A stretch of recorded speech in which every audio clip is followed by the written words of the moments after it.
Friends and enemies. I forgot to put the branding up on the video. Hold It's on. okay. You can still put it up. Do you see it? There it is. Yeah, absolutely, man. Better late than never. Okay. The first 3 seconds, it don't even matter. That's where all the hijinks come around and everything is just, you got to cut that shit out at the beginning. That's right. That's right. I got buddies telling me here they want to change the date of our fantasy draft for football next week. No, the answer is no. My name is Joey. That's Len. Is it next week? Our draft for the show is Thursday. Yeah, because doesn't the season start like before Labor Day, or am I wrong? Starts next Thursday night. Oh, I've been so far out of the loop. All right. It's going to be fun. Well, Thursday night game, Friday night game. I think there's a Saturday game, maybe Sunday and Monday in the No Fun League. Monetize it all the way, brother. Remember, it used to be like, just just Sundays, and then Monday night was the, special day. Now every day is a special day, and none of them are special as a result. Let's do it, boys. Let's monetize it. How the heck are you? Living the dream, brother. Yeah. Living the dream. You know what? It's a good day. It's a good weekend. We're looking at potentially the rates are going to be cut. We'll talk about that, I think, because Powell's saying that maybe time to cut rates, and Bitcoin responded to that, which is really nice. Giving it all back now. Hey, that's good for. Again, I had a long chat this weekend with normies, and good what times to buy. What normies are you talking to? Oh, I talk to normies out there. I'm out there. I'm communicating. I'm trying to spread the word of Bitcoin. Sometimes I'm up against a brick wall, which is good. Yeah. So as long as the price is suppressed, it's advantageous for us because we're buying it on the cheap. We know it's going to go up. We know there's going to be value in this. It's going to just absolutely skyrocket. So we're able still to change our local currency into more Bitcoin as a result. Yep.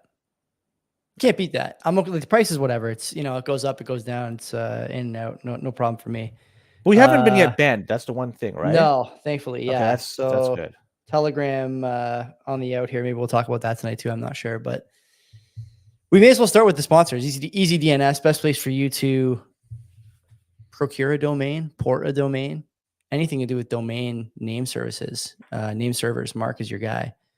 What can you say about Mark, Len, that hasn't been said already? We've been doing ads for Mark for a long time. He's been a great supporter of this program. He actually did a space, I think last week or the week before, with Joe Barbuto, another friend of the show, and gave us a shout out at the end of his 2 hours before he went yet another hour talking about the collapse of the fiat system and CBDC rollout and all these other things people care a lot about. But if you want to do something as far as a website, Mark is your guy. Virtual private server stuff available with EasyDNS as well for Bitcoiners, whether you want to do a Nostr relay, Bitcoin node, BTC Pay server, node list, you name it. He's got all that stuff there. Plus, you're going to get the highest quality product in the land as far as security and efficiency. Mark, always ahead of the game when it comes to all these threats. How do I know? Well, because we do a podcast for him called Access of Easy to go along with his weekly newsletter, where he talks about the latest and greatest in data breaching and overreaching. And, there's so much more going on out there than people realize until you have a website, until you need a website. You don't want to be responsible for making sure that all these things are firing on all cylinders. That's where Mark comes in. So if you want to start something, easydns.com, CBP Media is the code. Just tell them we sent you 50% off your first bucket of buys with Mark and the team. Who's next? Yeah, Bull Bitcoin, right? Like we just talked about the price of Bitcoin a few minutes ago. Price went up. Looks like price is going back down. So maybe a good time to buy, maybe a good time to sell. Either way, you have those options with Bull Bitcoin. Fees are still kind of low, so you can still take advantage of the on-chain, but there are Lightning you could take advantage of. So if fees go up, and it did go up briefly this week, you could take advantage and use Lightning because Lightning gives you the opportunity to move Bitcoin on the cheap, and Bull gives you the option to buy and sell using Lightning as well. But not only that, you could also spend your Bitcoin through Bull Bitcoin and start using that to pay your bills. So you have a credit card bill, you have mortgage payment, whatever. You can start using your Bitcoin in order to pay those bills. So maybe you have a large stack of Bitcoins and you've been stacking it for a long, number of years. You ought to. I hope so. After listening to us, I hope people have been doing that. And so the price, you bought at a much lower point, and so now it's much more valuable today. What could you do with it? Pay some bills with your Bitcoin, and Bull Bitcoin will enable you to do that. But you can also buy gift cards with Bull Bitcoin, and you can spend your Bitcoin indirectly in the real world, and you can live on the Bitcoin standard. That's pretty damn cool. And if you haven't yet opened an account, use our promo code below. If you do, $21 is going to be added to your account next time when you open it and provide the necessary information. So check them out. They are an awesome company. Joey, you did a video for them not too long ago, right? I did. No, I did. I did a just a brief video on why I like Bull, why I use Bull, why other people should use Bull. It has nothing to do with the sponsorship either, by the way. It's that if you want to support a company that is Bitcoin only, Bitcoin focused, there's no better way to do it. And, Mr. Arnome, who was our guest last week, as much as he doesn't like that we have monetized our opinions, thinks they're the best company in the world for Bitcoin, best exchange in the world. I think that's probably true. They're not available everywhere in the world, but I think they're the top Bitcoin exchange on the planet in terms of product and mission. So yeah. You can't wait for my video. I got to go on location for this one. I'm still scouting out the best spot. Where are you going? I have an idea in my mind. I don't know exactly where, but it's going to be. I got the props. I got everything I need to do. I just need to find. Is Serena going to be in it? No. Okay. No. It's just going to be in whatever else I bring with me. A couple of gimmicks, the whole 9 yards.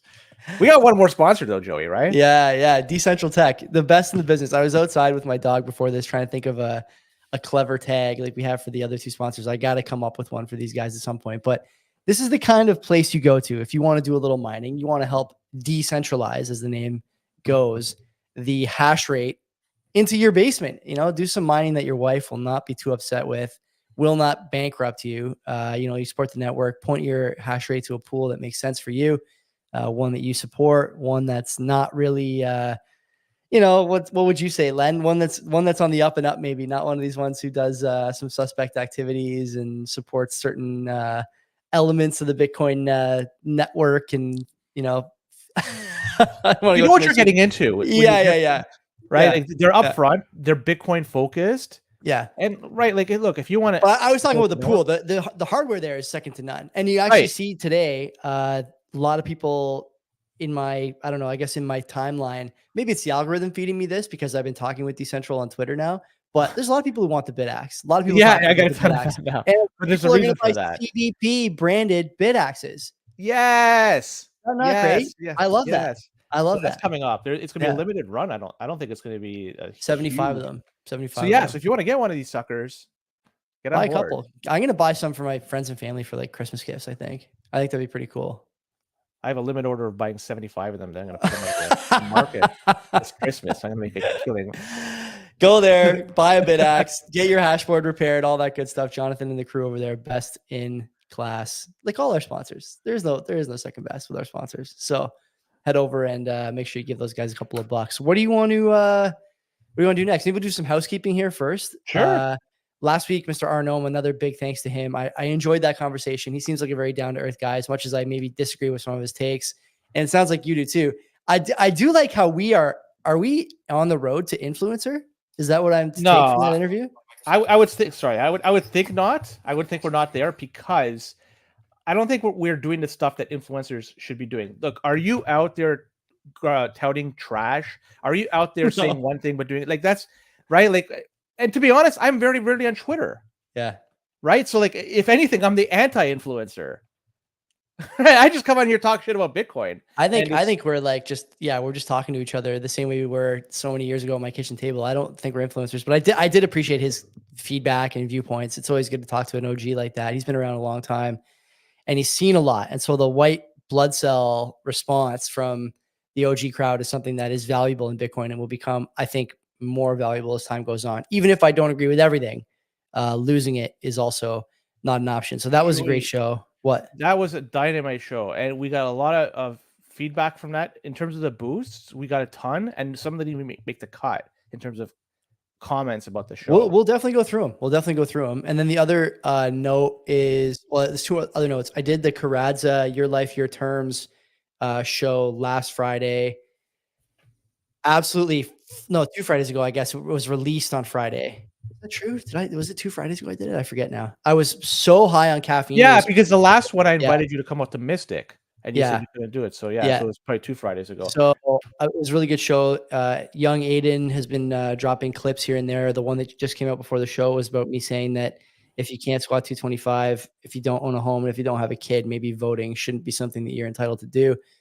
So I'll be ready for the tomatoes on that. And I really appreciate Tom and Nick having me as always. It was a pleasure talking to them. this week in the show, no interview, being replaced by the it's the second year we're doing it, but the first time ever, we're going to stream the CBP fantasy football draft. So I'm going to cram as many of the 12 people into one of these StreamYard rooms as I can. And we're just going to shoot the shit, have a couple of beers, and throw away 50,000 sats watching the No Fun League all year. Do a 12-hour session, 12-hour stream. Yeah, I do it. Yeah, just try to monetize this as much as, because you got to make YouTube love us somehow, because it looks like we're in the outs for these guys. Yeah, maybe. So we'll do it, man. Give them what they want. So that'll be good. That's gonna be really good. In that league, there's a couple of people you guys might know. Last year's winner, I can't remember the name of his team, Fish Bomb or something like that. So he got an automatic bid. We're welcoming Boomer to the league. Alex from Bull Bitcoin will be in there. Aiden Karadza is in the league this year. And then I think I just gave it to whatever 8 or 9 other people who wanted to join. It was basically first come, first serve. So can't beat it, man. Fantasy football is a love of mine. And actually, on that note, I just had delivered to my house something called a Buzz TV box recommendation from Maurizio of Lead and Fame to watch Red Zone and college football during the season. So apparently you can get like basically everything on this. I just sent him a picture of it before we went live. I'll have to check my DMs after and see how to set this thing up. But I'm hyped. I've never been a cable cutter, and I'm fully transitioning to the way of the cable cutter starting. Oh my god! Imagine how much money you could. We canceled our cable here probably 2 months ago because I was just sick of paying it every month. And so now my wife watches her. She barely watches TV. She's more of a reader, but she does like a good Housewives series. And so Amazon had that. But then the sports, like I need the sports, man. I'm a big sports guy. There's so tons this is gonna be good. Look, if an esteemed politician gets rid of her Disney Plus subscription, then you can do the same for your cable bill, right? Like, let's just follow the lead of these individuals, and maybe we'll get to the right path. And we can turn this ship around. That's good for you.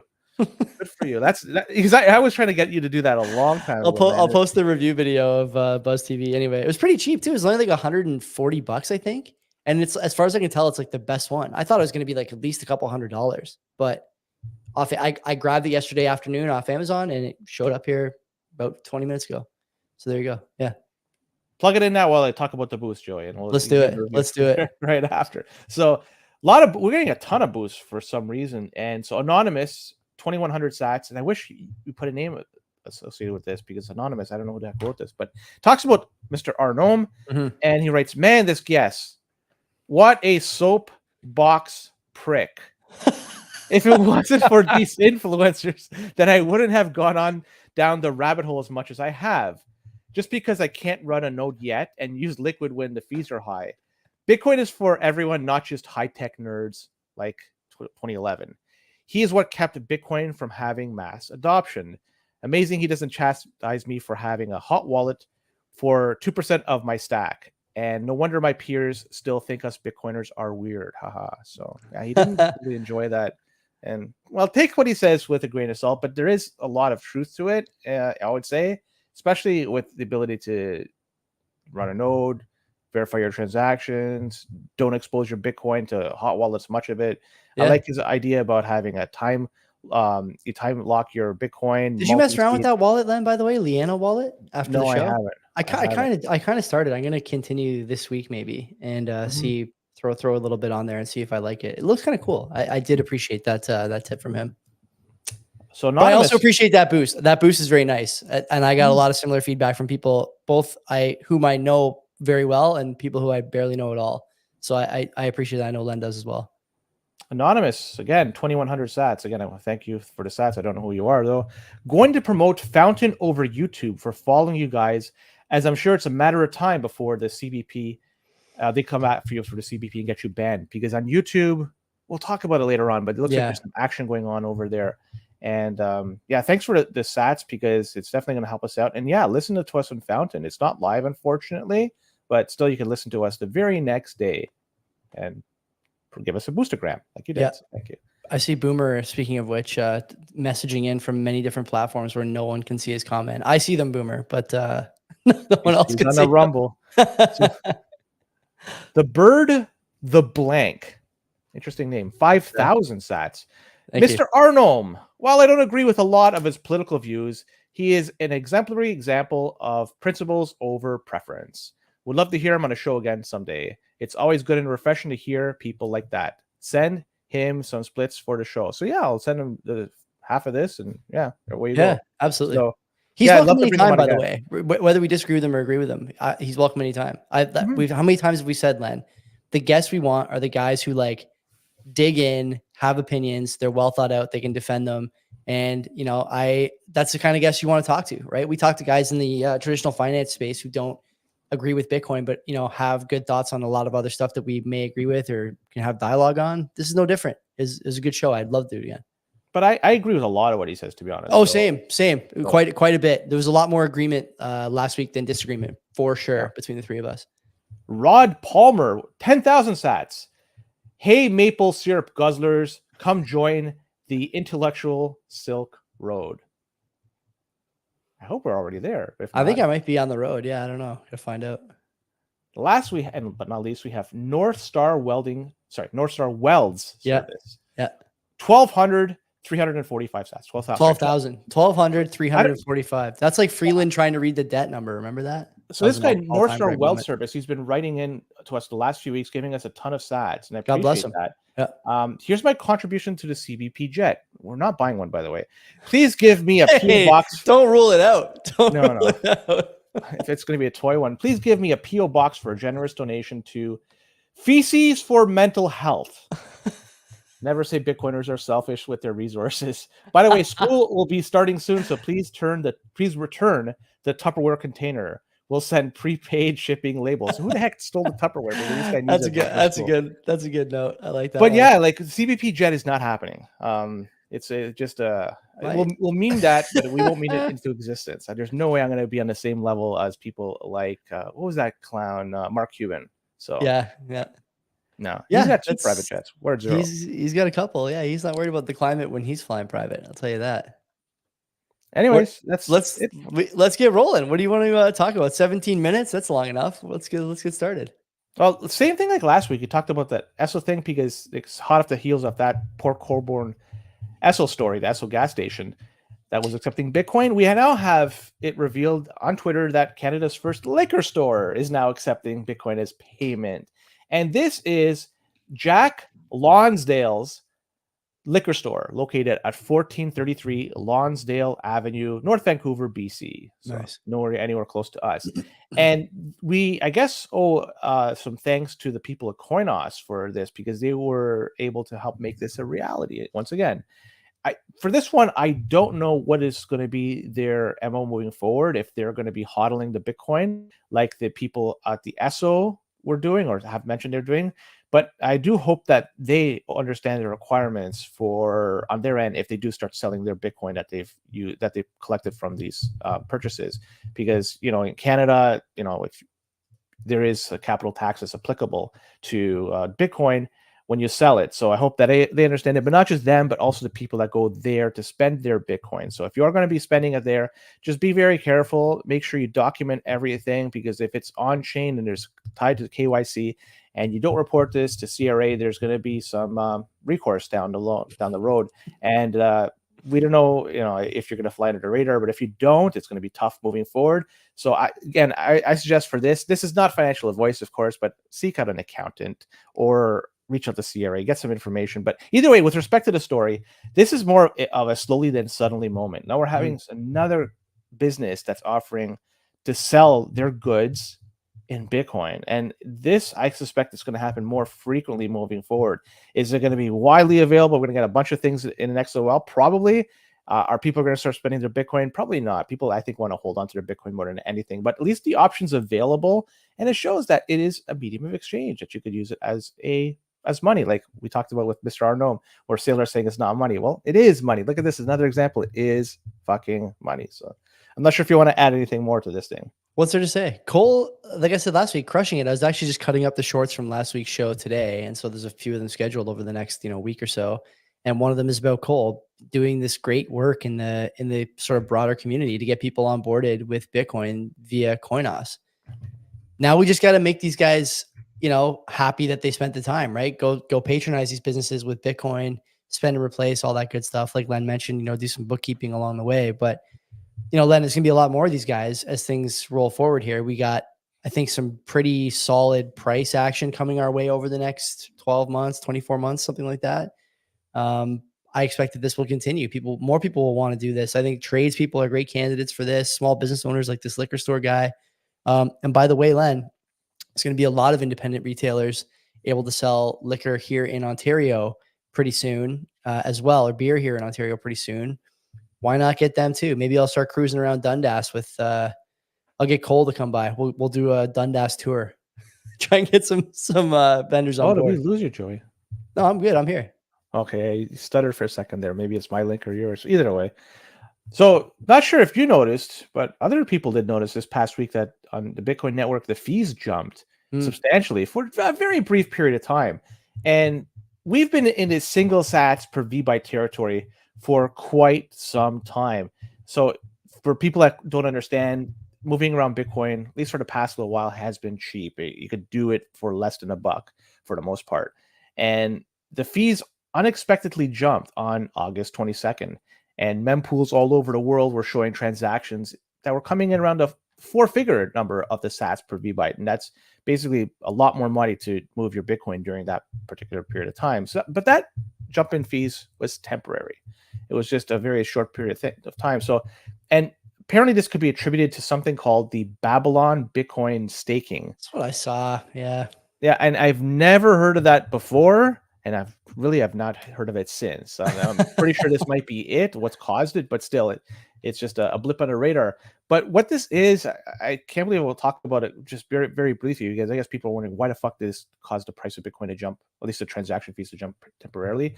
People were able to lock up their Bitcoin using this staking thing. So Babylon put in a limit of 1,000 Bitcoin that could be staked.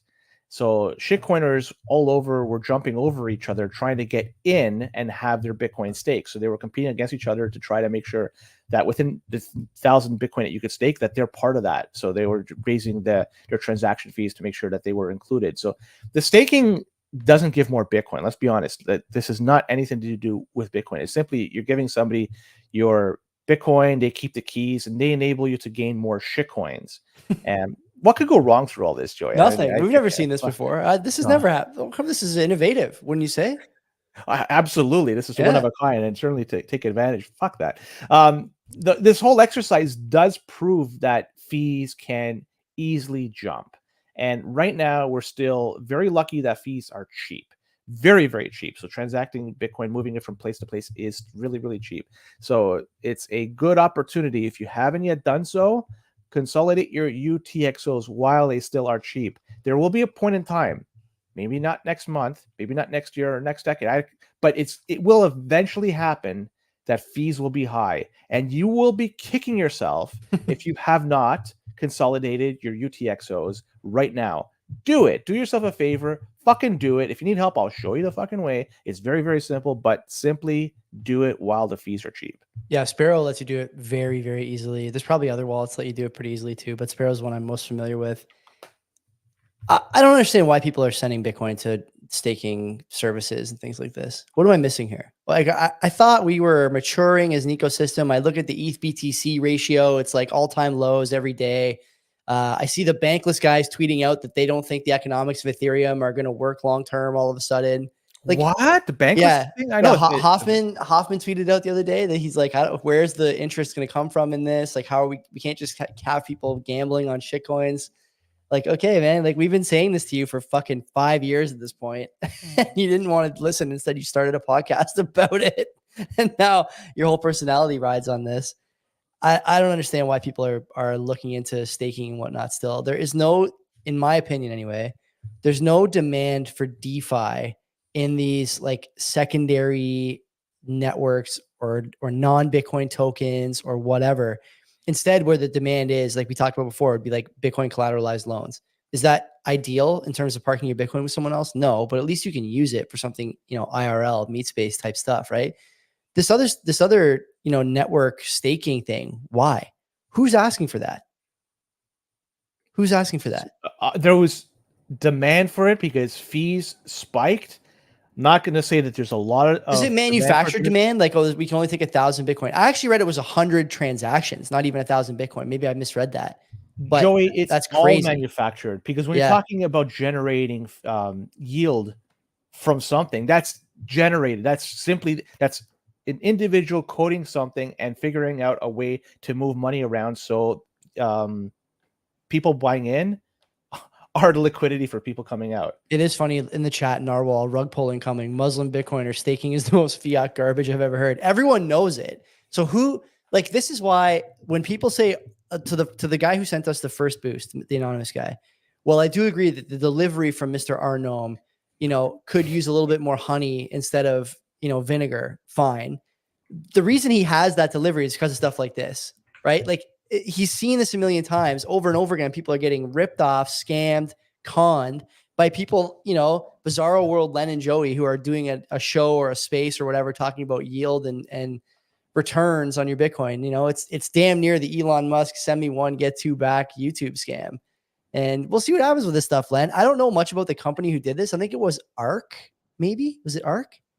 I forget. Not ARK, the investment house. ARK is like another sort of Bitcoin company, but I don't know. I got to look into that because I don't want to besmirch the good name of ARK if they are not doing this. But there is something going on with these guys. And I mean, Len, how many times have we told people on this show, dating back to God knows how long ago, there's risk, there's yield, has risk.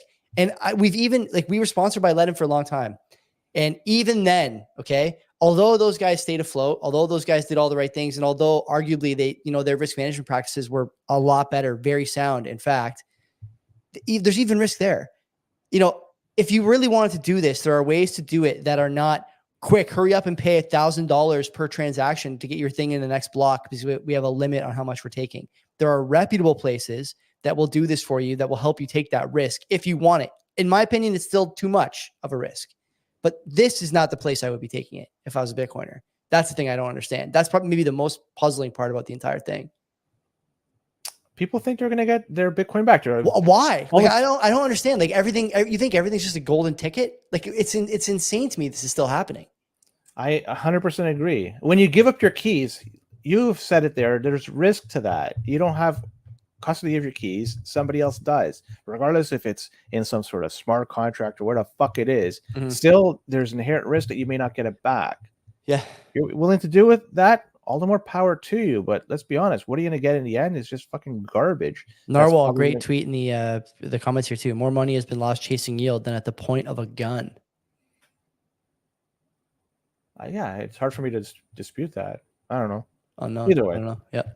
A couple of Bitcoin mining stories I want to bring up. And number one, Bitfarms this past week, they announced that they are buying 100% of the equity securities for Stronghold Digital Mining. That's traded under the NASDAQ SDIG, SDIG. And according to Bitfarms, this is going to add an additional 4 exahash per second to their network, which is not too shabby.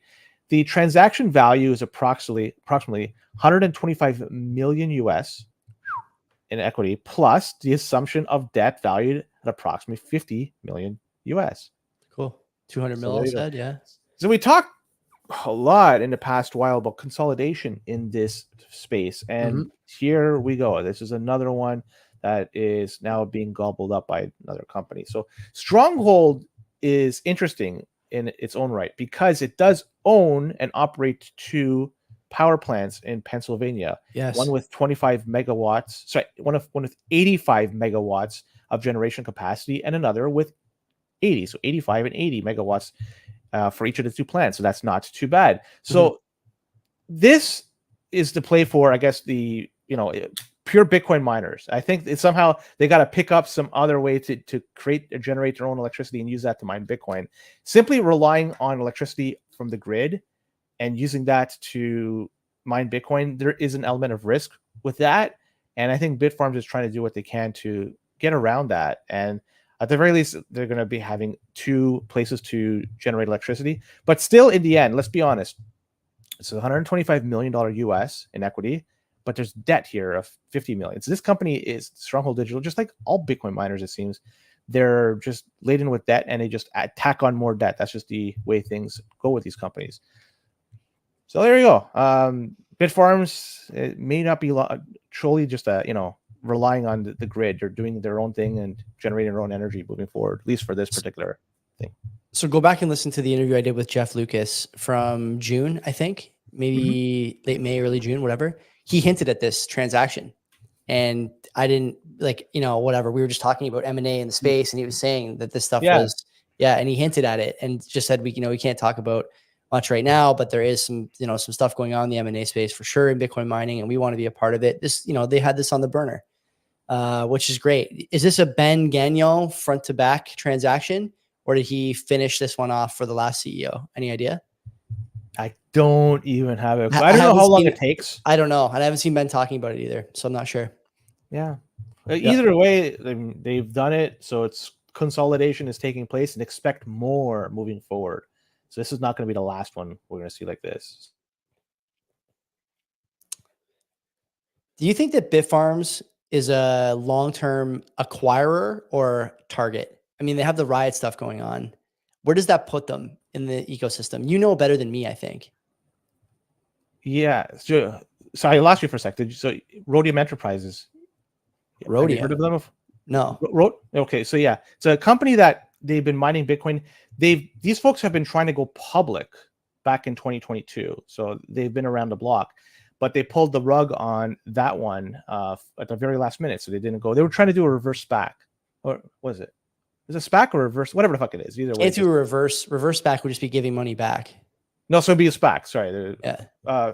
So that's what they tried to do. They tried to do, but it never worked out either way. So in 2021, to give some context here with Rhodium Enterprise, they mined more than 2,800 Bitcoin in that year. And if you look at the other Bitcoin miners, the publicly ranked ones, they ranked 5th in comparison to them in terms of how many Bitcoin they mined in that year. And in 2022, they increased their Bitcoin mining production to 3,600 Bitcoin for the year.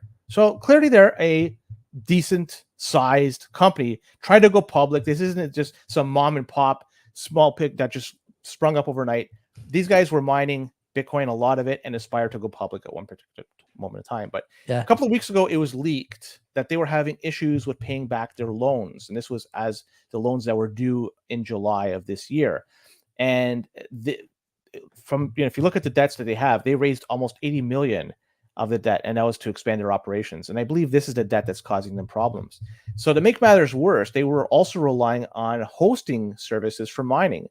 So in fact, they were using Riot's infrastructure to mine Bitcoin. So they didn't generate their own electricity. They used somebody else to host. So you could just see the red flags here. But things really went bad at this particular moment, because this past week, Rhodium filed for Chapter 11. For a company that wanted to go public just 2 years ago, that mined a heck of a lot of Bitcoin, 2011, in terms of how much Bitcoin they mined, they were 5th compared to publicly traded miners.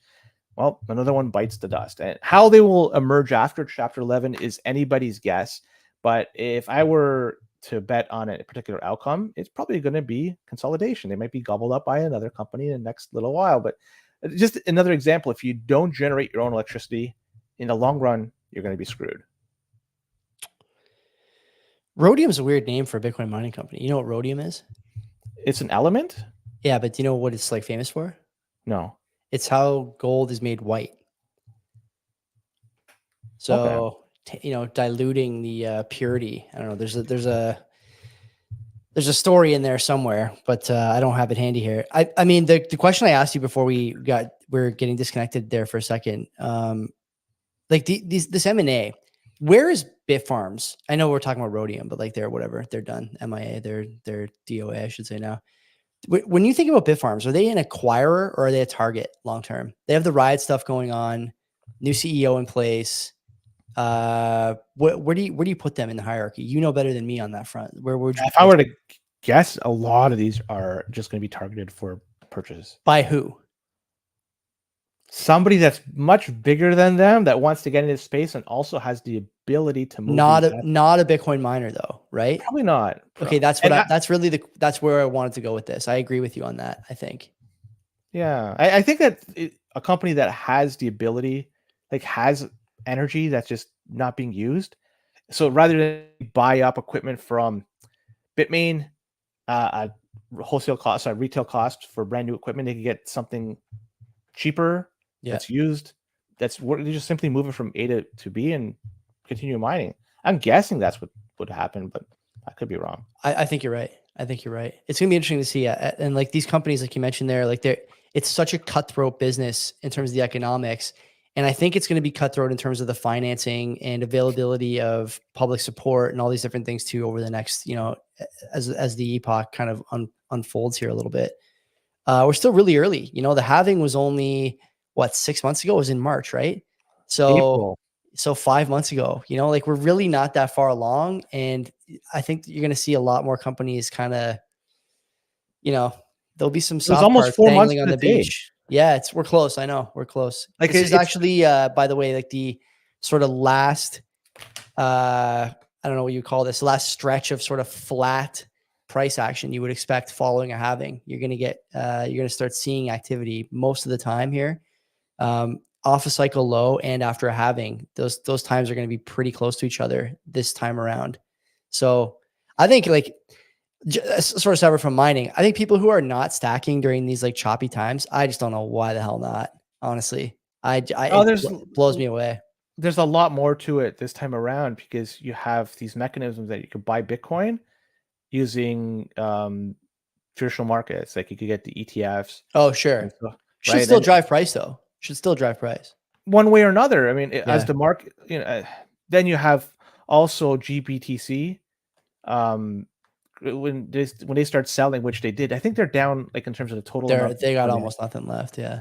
They're like still a couple 100,000 in the grand scheme of things, but it was like 600,000-700,000 they had. So there's a lot of different factors to consider this time around, and because of that, it's impacting the price, so to speak. Yeah. But then also on top of that, I don't think retail's buying up. Before, retail was driving up price before.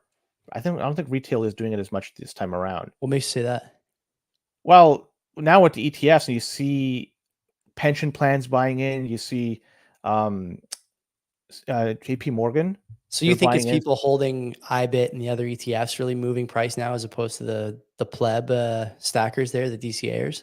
I think they have more capital at their disposal and they can move stuff. And I think that the retail investors don't have the same amount of capital they did before, given that the inflation that's impacting us. So 5 years ago, you could spend more on stuff like Bitcoin. Now it's harder to do that when the price of everything's gone up. I agree. And it's not to say that businesses don't have the same type of challenges to deal with, but I just think that they're able to allocate capital much easier than we can, especially a lot of capital. I'm with you. I think that's a good point. I'm waiting to see what happens when the first cut comes in September, and whatever the outcome of the election is will be huge too. I think those two things are going to drive price more than anything else, more than any other fundamental, any other inflow, any other anything. That's going to be the thing that dictates where the next year goes.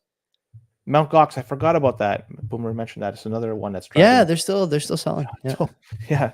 So El Salvador, they're 80,000 public servants. I didn't realize they had that many, but they do. They'll be able to take part in a Bitcoin certification program. And this public certification has 7 different modules, takes about 160 hours to complete. And each of these modules details several concepts like laws, skills, management related to the use of Bitcoin as legal tender. Love it. And gives these 80,000 individuals potentially a broader understanding of Bitcoin. So again, another slowly then suddenly moment here. So given what's going on in economics, like stuff like this and general finance, this should be taught in school. I know this is going off a little bit of a tangent here, but I think this is, I'm not sure if it is being taught right now in Ontario, but certainly this should be considered, especially giving people a better understanding what's going on with finances and economics, but also sprinkling some Bitcoin if they can. But either way, it's one sense, it's with respect to El Salvador, it's kind of strange in that this certification is coming out many, many years after they adopted Bitcoin as a currency, but El Salvador is paving a path that has never been walked before. So they are trailblazers, so to speak. So every step they take here, nobody has walked there. So maybe that's why everything is taking a little bit longer. But once it's done and it's here, it's a lot of just a copy pasta type thing. Mm-hmm. Some other country or even a company wants to do something similar, they could just use a lot what's been done over there and take advantage of that. So I like this. This is pretty cool stuff. And I want to hear some feedback of it once they take these certification programs. Jaime Garcia will probably have an in on this, won't he? Will he be able to get some of that material? I hope he can. I hope so. Well, we have other contacts over there, so yeah, we'll be able to get some feedback. But I want to hear about it. Like, it sounds Same. really fucking cool. Same. President Bukele, come on the show. Okay. Yeah, very exciting. If only every public service was doing this, but a story for another time. Podcasting 2.0 for people out there that use that, like it. I would recommend Fountain as one way to listen in. Fountain themselves, they had released an update this past week to version 1.1. And in this version, it enables you to connect to your Nostr profile. Very nice. That is pretty damn cool. So before this update, the boostograms that we've been getting were only available to see on the Fountain platform. So with this change now, with Nostr now included into the mix, messages that, or these boosts that are being sent, now they will also end up in your Nostr feed. So say, if Joey were to boost our show, for example, like, your comment would be included in your Nostr feed. So that way is a way to increase engagement. I like this move. Nostr integration in general is rather cool. It's still there's not much integration. It's not integration. There's not much adoption yet.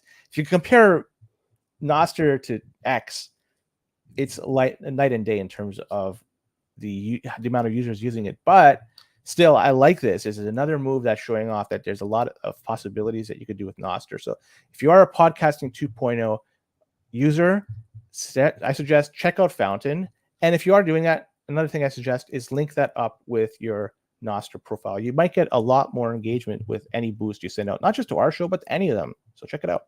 This was a pretty solid update in terms of adoption, sort of separate from Nostr. There's a lot of people on Fountain too that I just didn't realize. Like, people who I used to see in live chat a lot. Dan Wedge, great example. He's predominantly on there. He's only on Nostr. Actually, okay, that makes sense. Yeah, he emailed me not long ago and told me he's only on Nostr. But I when I logged into Fountain the other day, I was like, holy shit! Like, I haven't talked to this guy in so long. I miss him and a few others who are still very active on Fountain. But I hardly ever see in the live chat, which really put a smile on my face. Nostr's time is coming. The Telegram news, significant. Governments around the world basically don't want you. I mean, what basically amounts to like whispering to each other, right? Like, no one's allowed to tell secrets anymore. Everyone's got to have a back door into every bit of communication that you do.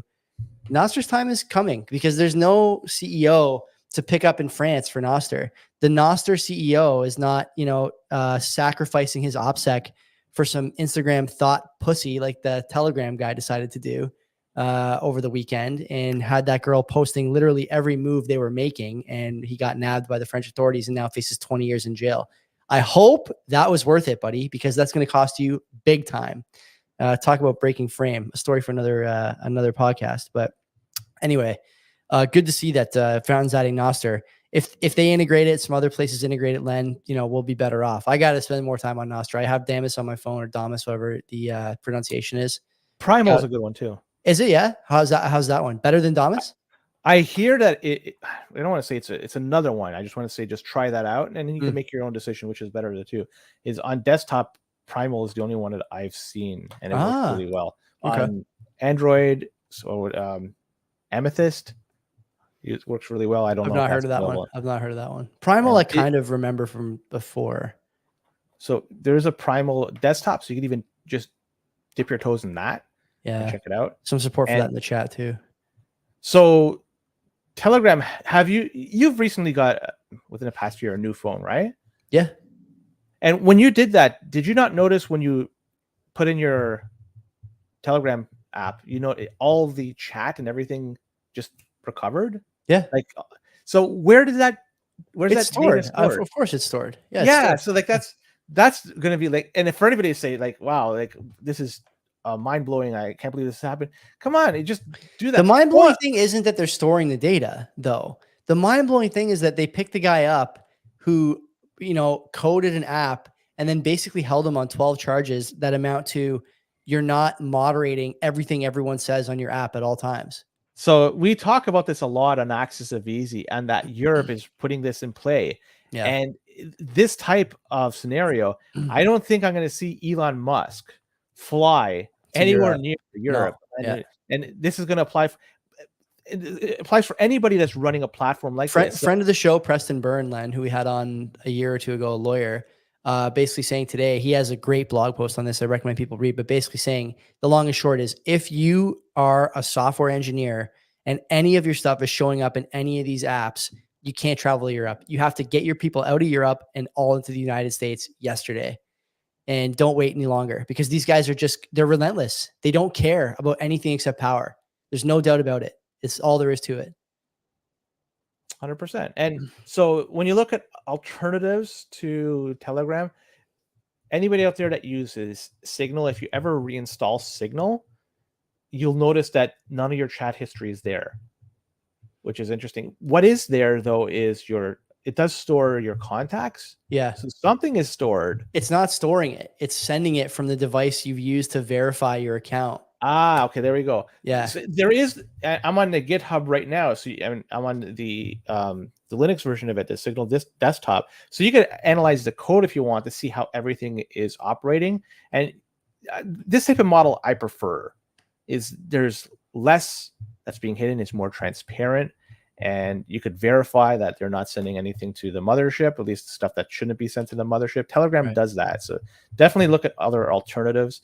It's simply not Signal. There's other ones as well. Keat being one. Keat and Session others. is another one. Yes, that's another. There's other ones too, but like, I don't know, man. Then there's other people who think that this guy getting picked up is actually like a false flag to make people think that Telegram is secure. You should be only using Telegram because it's so secure. We had to pick this guy up and blah, blah, blah. The other apps, we're not arresting anybody because they're not secure. We don't care. So they want you only using Telegram. I don't know. It's like, it's just so frustrating that everyone needs to see what you're talking about at all times, you know? And it's never just to, you know, congratulate you on winning a beer league trophy. You know, it's to make sure that they can use it against you when the time comes, which is extremely frustrating. CZ, I'm not sure if you saw this one, but he's looks like he's coming out of prison very soon. This thing he is already. Wow. He's being moved to a different. It looks like September is the time he's coming out. Remember how much money people lost as a result of what he's done, and the hiding of stuff. And he's a great Canadian. He's a legend, Canadian legend. CZ. He went to school with Elon Musk, right? They went Waterloo together. I thought, is he that old? I don't know how old he is. He looks young. Yeah. He's Chinese, I guess. So it's hard to really pin a birthday down for that cultural group. They look so great as they get old, the Chinese. Well, a lot of people are saying the bull mark starts when he comes out of jail officially. I guess I don't buy this fucking thing, but I guess you do. I don't know. I guess you don't either. So, what do you think? Of course not. I may as well buy on the basis of like moon phases. I'm worried about when this guy gets out of jail. Well, the shitcoin market's gonna go bonkers once he fucking comes out. I guess the last one we should touch upon it is Simply Bitcoin. Yeah, I got some controversial thoughts on this. Go ahead, give the full breakdown. Well, Simply Bitcoin, their channel on YouTube got banned, but not just that one, but also Simply Bitcoin clips, for which they've, from what I understand, have never posted a single video. So they were just hoarding that, and that's basically it. And that was also banned as well. They are concerned about why they tried reaching out to YouTube help for assistance, and they never seem to get any information as to why, or at least they never provided us the information as to why it was banned. But it seemed like a benign channel for the most part. They weren't giving any editorial about, governments, like bashing them, so to speak. It was pretty benign, if you ask me. But either way, they got banned from YouTube. And I know you might, I'll pass it over to you. You got some ideas. I got some unpopular thoughts. I'm not sure if you want to even talk about them too. I'll say, I'm not going to name names. I'm not going to say anything, but I will say that I don't think, whatever, fuck it. No, you would think about it again. You really want to. There's at least if you look at the notifications they're posting from YouTube, right? The letters they get, it says you're violating our community guidelines. Community guidelines is not limited to posting content that is harmful or hateful or whatever else YouTube says. It's also related to the way you manage your channel. And I'm not suggesting that necessarily they're like, out there buying views or buying followers or whatever. I don't know, but it doesn't have to be content related to get banned on the basis of the community guidelines, as the fulcrum. It takes more than that. And so I want to see what YouTube says here. And I want simply to be transparent about what the response is as well. Because in my opinion, this is a significant move against Bitcoin, but there's a lot of other Bitcoin channels that are not being banned and seem to never be affected by these kinds of things, right? Like I think we're a lot more abrasive than those guys are. And we have never even received a strike. I think the only strike we got was when I played some Trailer Park Boys audio, maybe like a year and a half ago. Yeah. But there's been others that have been banned and reinstated. And I can't remember any off the top of my head. Well, we're going to see. We've seen it. We're going to see. So the point I want to make, though, is that there are for sure channels out there that are buying views. And the comment sections are full of spam comments. And you can see the subscriber count's not really going up. It's hard to make these accusations, but like running a YouTube channel is hard. YouTube is a hard game. It's a slow grind, and we don't spend a lot of time on YouTube or anything like that. So maybe we're just not the right people to ask. But there's patterns to look for in view counts and stuff like that. And I just think that there's more to this than maybe anyone realizes right now. And it doesn't necessarily even mean that those guys are responsible for it, right? Like maybe they got someone to help. For example, like a guy like BTC Sessions, who is a huge YouTuber, has been huge for a long time. He hired someone just recently to do like some back office stuff for him, right? Like help me out with some of the stuff, help me out with shorts or whatever. I don't know exactly what he did. You got to keep an eye on people like that if you hire them. And so maybe that's going on. There's a number of things that could happen. My hope is that the channel is reinstated and we just forget about this and those guys get back on the air. Nico and Opti, they seem like nice guys. I was on Why Are We Bullish with Opti once upon a time. Met Nico a little bit did I meet him? I think I was like at the same bar, but I don't think we actually ended up speaking. But anyway, these guys are, at the end of the day, Len, they're putting out a message that's very similar to ours, very similar to a lot of other people, that there's something going on in the world, economically, culturally, all these things, and you should be paying attention to it. Bitcoin might give you a fix for that. Consider it. There's nothing harmful about that. And I think one of the things we talked about on Axis of Easy and this show, the more you go down the rabbit hole, the more likely you are to upset somebody, especially as that sort of power structure becomes a little more fragile as time goes on. And you're seeing that. Governments all over the place. The Telegram thing is a great example. There are others that we don't have to cite for fear of having our channel ripped down and demonetized or whatever. But, you can see that the ground is a little shakier underneath these monoliths than it was 2 years ago or 3 years ago. And it's only going to continue to get shakier and shakier as time goes on. And so the things that you were able to say freely and without reprise a year ago, you may find that these things are not so freely said as time goes on. Maybe they're the victim of that. I don't know. I guess we'll find out. If 1 week we don't stream, you'll know what happened. Yeah, you'll know what happened. Exactly. Well, Muslim Bitcoiner, I just want to Assalamu alaikum, brother. He says that Matthew Kramer goes unhinged on his channel, but he's yet to gotten the rug pull. According to Nico on Twitter, and I can't verify this, so I'm just can't verify anything. That's the other problem with all this is that I'm getting screenshots of emails, but it's not. Well, this is a tweet he sent out. He said Bitcoin only channels that have been banned in the past. He lists 5 of them: Bitcoin Magazine, Swan Bitcoin, Bitcoin University, which is Matthew's channel, BTC Sessions, and Simply Bitcoin. I think we talked about. Did we talk about it in the past when Bitcoin Magazine got banned? Was that a topic of discussion, or no, I can't remember? I don't even remember when they got banned. Did we talk about that? We did talk about Swan. Yeah, that was like the. But Bitcoin University, I don't think we talked about BTC Sessions. No, Bitcoin University got banned because that guy runs a trading service that he sells people. He never talks about it in his channels, but he runs like a service. So, I'm not saying it's a scam or isn't a scam, and I'm not saying YouTube doesn't allow it. Of course they do. Jesus, every ad before I watch a video on our channel is like a scam trading service pretty much. So, there's other stuff going on that's not immediately visible to people who are just kind of paying attention on the peripheral. But, I expect that we'll hear more details about this. And my recommendation, broadly speaking, okay, well, I appreciate that there are times when bringing public pressure and bringing public views to an issue you're having with a large company like Google, vis-a-vis YouTube, when your channel gets banned, from someone like Nico is it's a move that might help you get your issue resolved more quickly. But it also is a step toward perfect transparency that you may not want when YouTube tells you what the problem is, because you may not be aware what the problem is, like I said earlier. And if you're, like I said, you're paying someone to do like, I don't know, thumbnails or whatever, right? Like you don't know what else is going on behind the scenes. The guy who makes the thumbnails or the company that makes the thumbnails wants you to get views. You don't know what they're spending the money on. You have no idea. But you might find out the hard way, and you might find out very publicly if you go this route. And so if it was up to me, I would say like, maybe not, it's hard. This is all difficult. I hope these guys bounce back, and I hope they get it sorted out. But I think there's a lot. And like, don't forget too, right? Like you and me are lucky. We have really great sponsors who are not like addicted to play counts, addicted to YouTube algorithmic plays and all this other shit. Like we move volume through the sponsors. That's all they care about, right? Is it money in their pocket? I don't report views and plays, to the sponsors unless they really want to see it. But some sponsors are not like that.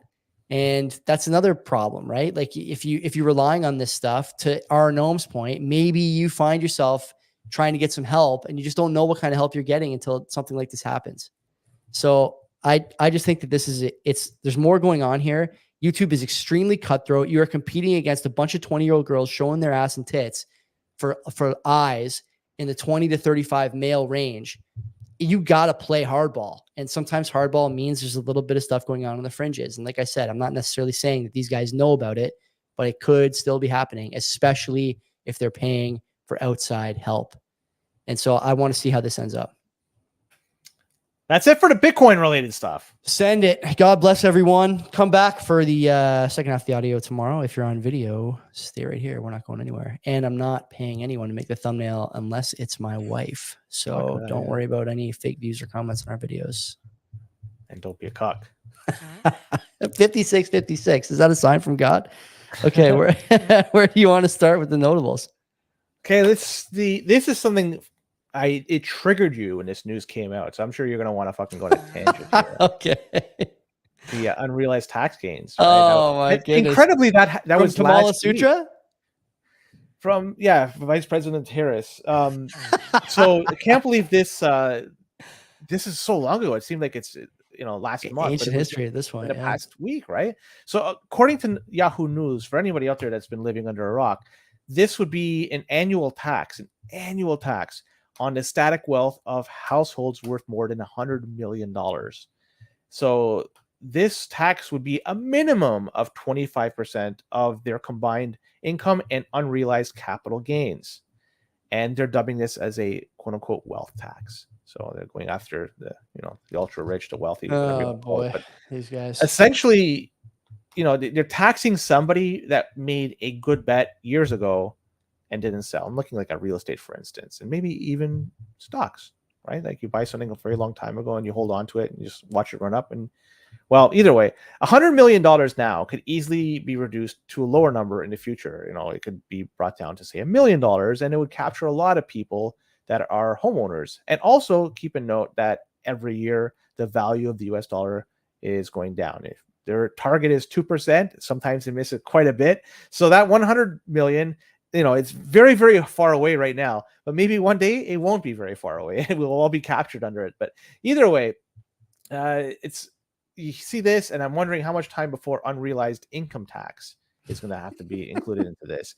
They say, oh, you might have the ability to earn an income, they say, of $100,000 next year. Let's tax that already. You better get on it. Unrealized losses. Is this also going to be part of the equation, or is this no? From what I gathered, not. So it's just a one-way street. Listen, I hardly ever spit out the R word, but this is retarded. Okay, and the reason I say that it's retarded is actually it was well put by Sachs on All In on the weekend. I know you don't listen to All In, so I'll try and summarize it. And it's something that we all understand anyways, but let's talk about it. Okay. The reason that unrealized gains are not taxed is because you're missing really two key features of selling the asset. Number one is that you're actually allowing the market to put a price on the asset. So the book value is different than the price, right? What does Warren Buffett say? The value you get is different from the price you pay. This is always the case, okay? Anyone who's dealt with Pokemon cards or computer equipment or I don't know, like collectibles of any kind, just because the Blue book value, right, says one thing, doesn't mean that's what you're going to get when you sell. That's number one. This is very important. Number two is that the selling of the asset gives you the liquidity to pay the tax bill, right? It's proportionate to the value of the item on the market.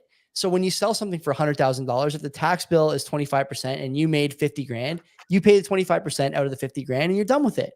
This is the money that you are giving to the government for taxes is directly related to the actual value of the asset on the market.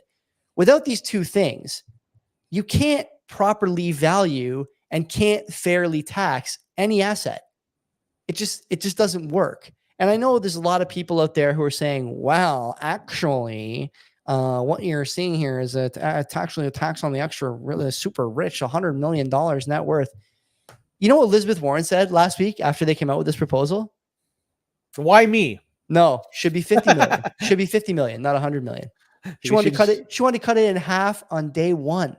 Okay. You think AOC is going to go for 50 or you think she wants to do 25?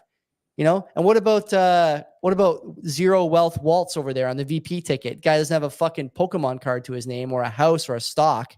You know, what do you think he wants the cutoff to be? You think he wants 25 or you think he wants 12 and a half? You know, before you know it, you know, everyone used to talk about millionaires here in Canada. Everyone's a millionaire now if you got a house. So, you know, like where's the line? Where do you draw the line on all this stuff? The answer is you draw it right fucking now before it gets out of hand in the States. Now, I got to tell you, Lem, if after the last 3 days, 4 days, let's say, between the capital gains thing, the RFK thing, like now the Tulsi Gabbard endorsement today, if Trump can't figure out a way to win this election, then the guy just doesn't have what it takes anyways. The Democrats are really giving this away in a manner that I think people would have thought was impossible 6 weeks ago. And they're really trying their best. The gains thing is just one of the dumb policies she had. I mean, obviously we talked about the price controls last week and the gouging and all this other shit. Like this is not good policy and also not good politics. And you've been keen to point out over the years that sometimes bad policy is good politics. This is neither. I don't think anyone is super happy about this. But again, the problem is that there's too many have-nots. The policies that have, been in place for the last 20 years have led to too many have-nots, and everyone just wants to vote for temporary relief, even if it means their long-term demise. And that's exactly what this will mean, by the way. So it's not that everybody doesn't like it. There are. I'm not sure if it's sizable, but there are people that do like this type of idea. If they don't understand it, they love it. Yeah, for sure. Correct. Yeah. It's just they can't see the trees from the forest and say, "Oh, let's tax the ultra rich," or whatever you want to call $100 million. I want to classify them, people that have that type of wealth. Let's tax them and use that money to pay for social programs. That's the idea, right? Right away, that's what I hate having to breathe into the mic like that. But like the idea, did you see the Toronto Star today in terms of this tax more people? Toronto Star released an article maybe an hour before we started the show. To solve the affordability crisis, what we need to do is tax the rich more in Canada. Wow, that's a contrast to an article that came out that they were saying, we'll talk about this, that we're getting lousy value for the taxes we pay in Canada. So It seems like you're talking from both sides of their face. Either that was an opinion piece, the one I mentioned. But with respect to this capital gains tax, I want to stay in this topic. Sure. Between this and the price controls on groceries that was discussed a couple of weeks or last week's show, it kind of seems, man, this is not what you expect from the United States.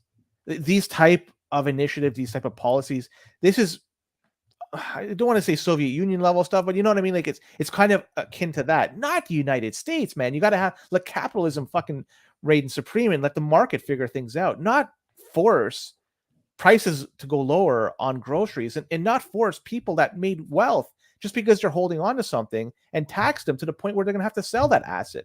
And that in itself is going to drive down the cost of those assets moving forward. Hypothetically, if it's going to capture a lot of homes, it comes to a point where, a lot more people get captured by this capital gains and people have to sell the homes to pay for the tax. What's going to happen to those prices of the homes? It's going to fucking plummet. Yeah. And they're not going to be able to pay for the capital gains tax, that which they're trying to pay because they marked it at a certain price. And like you said, whatever you sell it for versus the blue book value, they could be two different things because supply and demand. If there's too much supply, well, price goes down. So you see this kind of stuff. It's absolutely insane that they would even consider this. Now, in terms of the Democrats shooting themselves in the foot, because from a few weeks ago, like look where they were a month and a half ago, 2 months ago, Joey. They had Biden. I know. Still running. They changed from what did they officially nominate over the weekend, right? At the convention. Harris is officially, so she's now which the I think candidate. was it last week or 2 weeks ago, the convention? It was this past weekend. Yeah. Okay. So that's officially, so they've done this in a very short period of time with very little resistance. Right? There was nobody from the inside saying, like, what the fuck's going on? This Gavin Newsom would have been a particular. Did you hear Newsom at the convention having a laugh about how open and transparent the replacement process was? It was very bottom up. He's just fucking laughing with other people about how much of a joke it was. Now, with all this being said, with everything being, if you had to bet a substantial amount of your wealth on one outcome, it's going to be Trump or Harris winning. So see, I think I said this on Tom's show. I'll give you the rationale. Go ahead. The voter base for the left is bigger because people don't understand economics and they want handouts. That voter base is always going to vote left no matter what.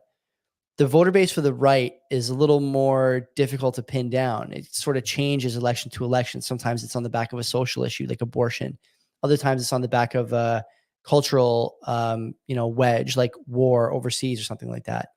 But that voter base is never consistent. And the one thing that liberal leftist parties around the world have done well is they've built this base of people who need their help now, not in 5 years. They don't have a long-term time horizon. They don't care about overseas wars. They need the check now.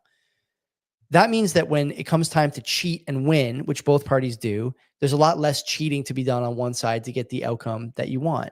And I think you see that in a lot of places, whether it's, France kind of finessing the system to keep the right out of power, whether it's in the UK, with Starmer now, or whether it's in the United States or even here. I would not bet against JT come election. I just simply would not do it because of all this stuff. And so, like I said to Tom, I think now if I was a betting man, I would bet Harris for sure. For sure. And that's if nothing else happens.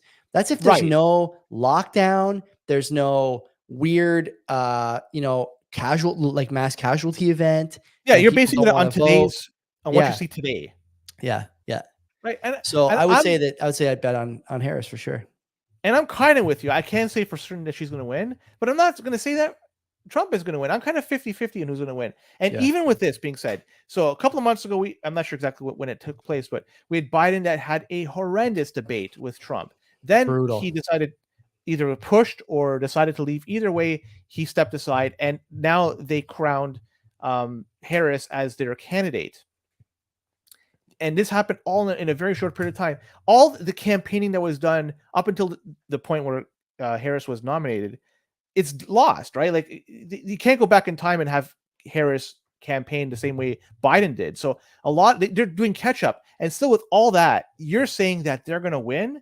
That is incredible. I'm saying they could. The media machine, think about the media machine support. Okay. Like nothing else, just the media machine support.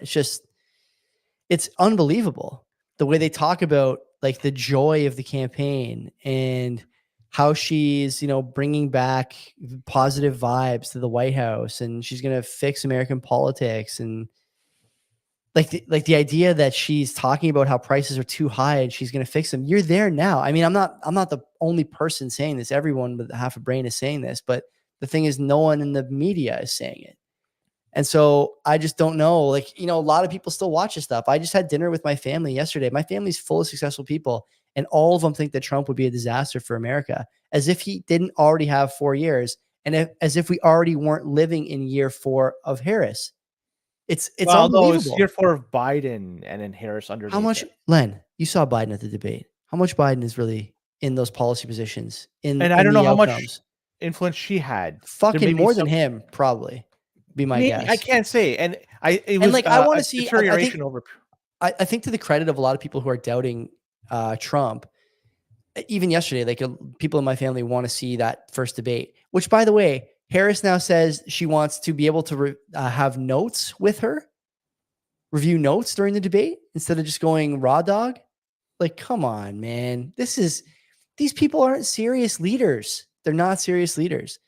You can't have a president like there's almost nothing that can be said, right? It's circus level stuff. We're in the Tyson We're zone, close to like I World said War before. III. Yeah. With between Israel, Lebanon, Iran, there's a powder keg. And we got a DEI former rap video girl who needs fucking notes in the debate running for office. Good fucking luck out there, everybody. The question is, does she have the ability to de-escalate all what's going on over there, or is she gonna just let things play it out? I don't know. What do you think? What do you think? Do you think 25% tax on unrealized gains is de-escalating? Think that's in her DNA? It's going to fund the military. It's going to help fund the military, and so yeah. Okay, so boomers in the chat saying notes isn't a horrible idea. Yes, it fucking is a horrible idea. You should not have notes during a debate. You're auditioning to be the leader of the free world. Okay, when you go to a job interview, boomer, you don't get fucking notes. You don't get fucking notes. You go there and you go on the cut of your jib. What do you know? What do you not know? Not what you could write down for half an hour before. Not what your team of 30 fucking staffers could put together while they whisper back and forth with the media about what the questions will be. That's not what this is about. It's about going there, standing on your business, like the kids say, and delivering a fucking confident response to questions that you don't know in advance on topics that you should be familiar with. That's what being a president requires, not having notes for a debate. You want notes when you're in the White House? Fine. I get that. You want staffers. You want to make sure you have experts all over the place. But that's not what people are evaluating here. They're evaluating you. And if notes are coming through and you got to get responses from everyone, that's not the same. It's just not the same. I could not disagree more. What else could I say about this? It's a very interesting idea by Team Harris. Obviously, it's riled up a bunch of people, including you. You went on quite a spiel on one of the chats we were in about I don't want to even say the name. Quite a spiel about what's going on. So this, if it ever comes to fruition, it's going to be hard to take it away. Once a tax is there, generally, it's there for life. Yeah. Generally. It'll just get worse. It'll just get worse. Yeah. Correct. Is that nuts? It's fucking nuts. It's fucking nuts. And again, I did not expect to see something like this ever suggested first by the United States. I don't know of any other country that does this. Maybe there is. I don't know. But I can't think of any, or I haven't read it. So the fact the United States, capitalism, man, like this is not it. This is cradle of capitalism. You know, like the famous picture of that gas station on the hill with like there's a million gas stations, McDonald's, Arby's, Denny's. Like that's the home of the fiat capitalism. And now you just want to tax the shit. I don't know. It's like you're clearly looting on the way out. Like what else could you call this? France tried a wealth tax, went really bad for them. I didn't know that, John. Yeah, nor did I. Thank you for sharing that. I'll look into that.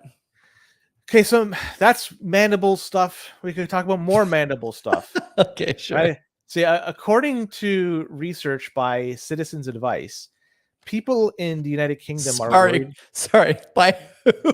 Citizens Advice? Yes, this is a. Hey, man, I saw this article. Rate the name. This is advice. You're putting me in a spot here. Fucking 0. Me 2? No, me 2 out of 5. It's not that bad. It could be worse. Anyway, right. Citizens Advice. Right. They say that people in the UK are worried about energy costs, and so much so that 1 in 4 are considering turning off the heat or the water or the hot water this winter as a way to cope with the higher costs. Again, that's truly mandible shit. And those are the aggregate numbers. If you only include people with kids, that number increases to 31% of households that want to do this shit. Or even further, low income, 39% of households that are going to want to do. I can understand the low income because they just don't have anything to spend. But people with kids, considering they're turning off the heat or hot water, that's fucking insane. You ever try telling a kid to shower in cold water? My hot water tank was off for a couple of days, day or so, whatever it was. And yeah, we use I can't, I'm a hot water guy kind of guy, but you know what? I don't know how you could do it with kids or even with a little kid. Yeah. You know, like it's dangerous potentially with a kid young enough, right? So you'd have to boil water and let it cool I don't down. know. I think it'd I just don't be an know. absolute disaster if you had the energy to boil water at that too. But studies over there are showing that almost 7% of the households across Great Britain are in debt to their energy supplier. They haven't even caught up to and we're not even winter, right? That's when shit tends to be much higher in cost. No. Didn't you see what Starmer said? They're not going to pay any more in winter. He's putting a cap on the cost of energy in the winter. So don't worry about it. Don't worry about it. So they're saying 5 million people in total are currently in a negative budget. That's meaning their essential monthly outgoing exceeds their income. So things aren't going very well for people out there living paycheck to paycheck. Now, the question I have, though, what is the BTU on a British note? On one of those British pounds? Is if it's high enough, Joey. Oh, see, that's what they have to release these notes. Oh, that's bullshit then. Then you got to need a fucking crap load to make any sort of heat. But if there's a lot of BTUs in that, so that's what I want to. What is the BTU of these British notes? That's the real question here. So very mandibles. I'm not even gonna say anything about that. Keir Starmer, he's in a lot of hot water for a lot of reasons, but he did find time, like I said, to promise that your energy costs would not go up in the winter. So fear not, my blokes. Your costs ain't going up, innit? Don't worry about it. What a mess. It's everywhere. It's actually fucking starting to happen everywhere. And all of us are just going to be laughing and going, told you so. I can't believe Bitcoin Advantage Group is bored at 100 pages into mandibles. That story was fucking great. I love that story. It is pretty nuts. I didn't finish it either, Advantage Group. So you're not alone. Did you finish the first part? Because there was a twist of what happened. Like then probably not. Probably not. No, then probably not. I got to, I should go back to it. It's in the other room, actually, unless it's right here. Is it right here? No, it's not. It's in the other room.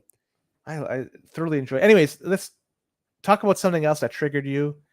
And let's trigger you again, Joey, because the Bureau of Labor Statistics. What's a million jobs between friends? Go ahead. I won't even say anything. I'll leave it over to you. It's over to you. 12 months. They did a 12-month revision.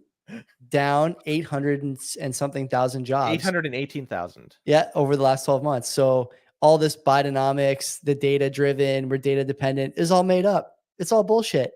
The birth death model doesn't work for modern economies. It's impossible to predict these things. They extrapolate surveys, they extrapolate phone calls.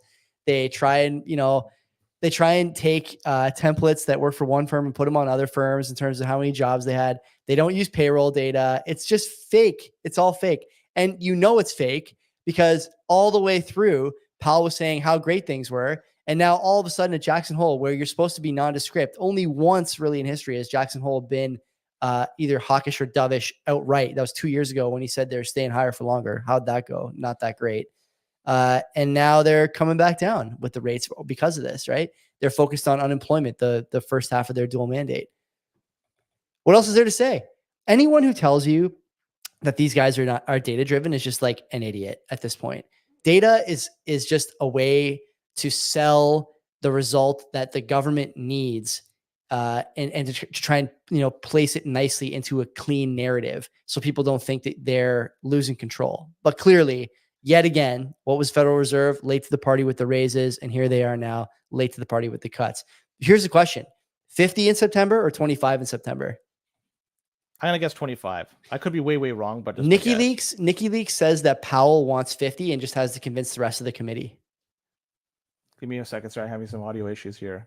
Okay, no problem. I'll keep talking. The thing I would also point out to people is that you. Give me a second. No, I'm talking to myself. Don't worry about it. Let me hop out and back in. Give me a second. Okay.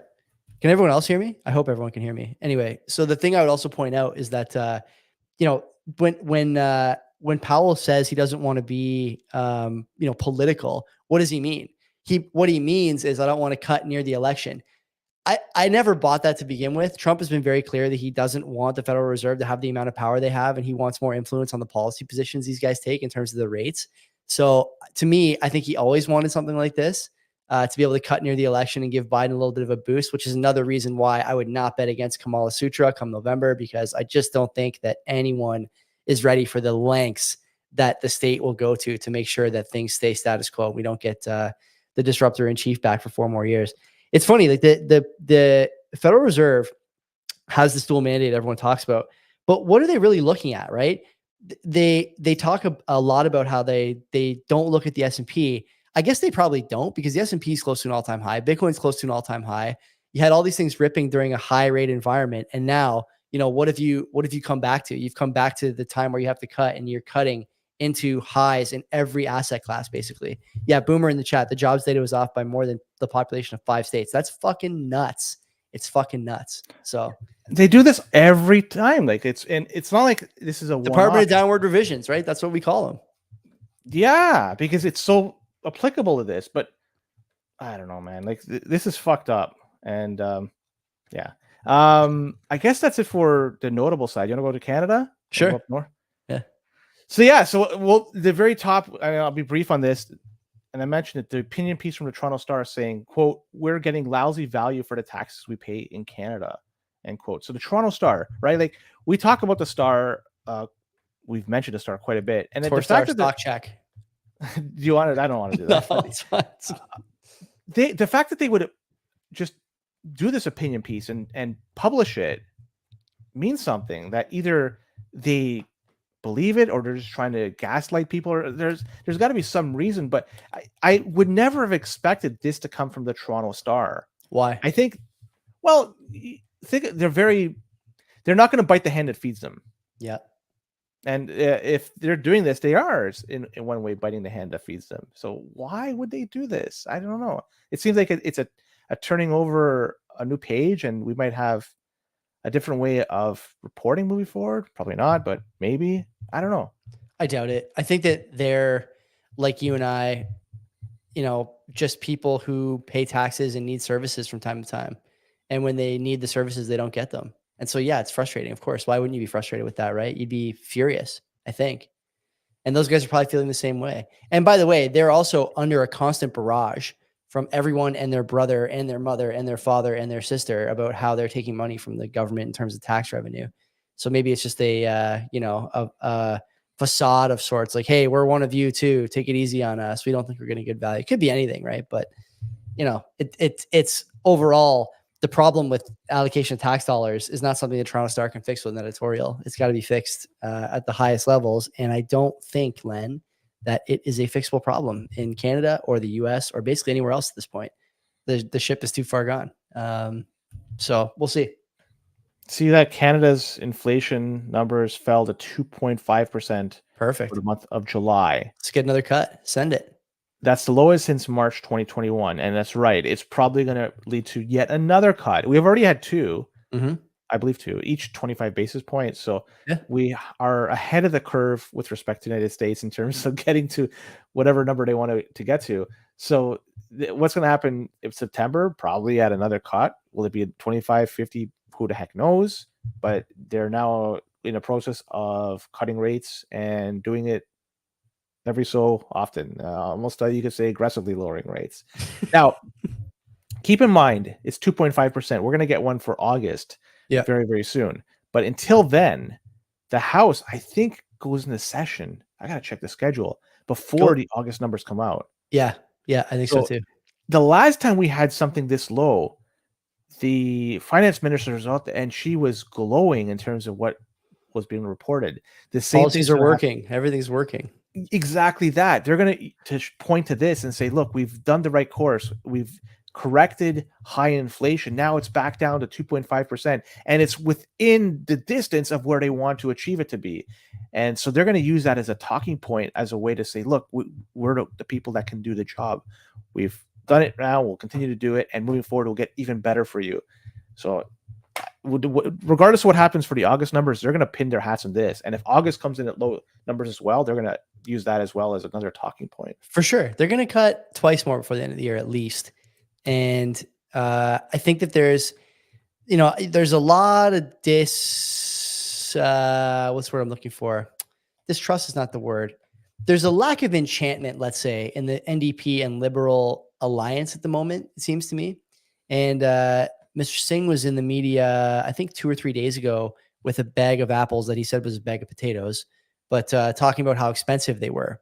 And I think a lot of people are starting to look at the way this guy is in the media attacking the Liberal Party and wondering if he's going to do anything about it. Maybe he will, maybe he won't. but it's become popular to do that for him. And so that tells you something, right? So there's some poll somewhere that says, to stay relevant or to stay in power or to maintain your leadership role, this is what you need to be doing. So that's one thing to keep in mind. As far as the cuts, I think Canada has some of the worst unemployment numbers in terms of youth. Obviously, today, the Liberal government proposing a change to the temporary foreign worker program, which will significantly impact the number of people who are here, how long they can stay, where they can work, and what they can do for work. So, the message is getting through.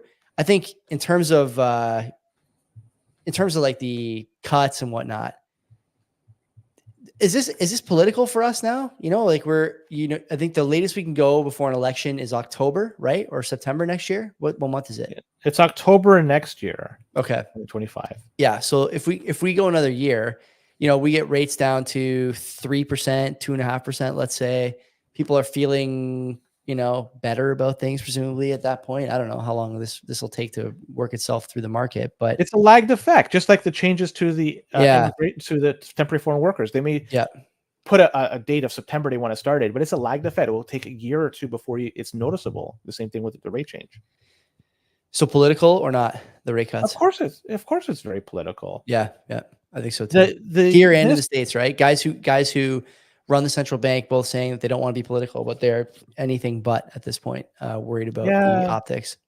It's officially a separate entity altogether. But I think in Canada, the Minister of Finance sits on the board of I don't know. Bank of Canada. I could be wrong, but that's what I seem to remember. So just given that, there's a connection between entity A and entity B.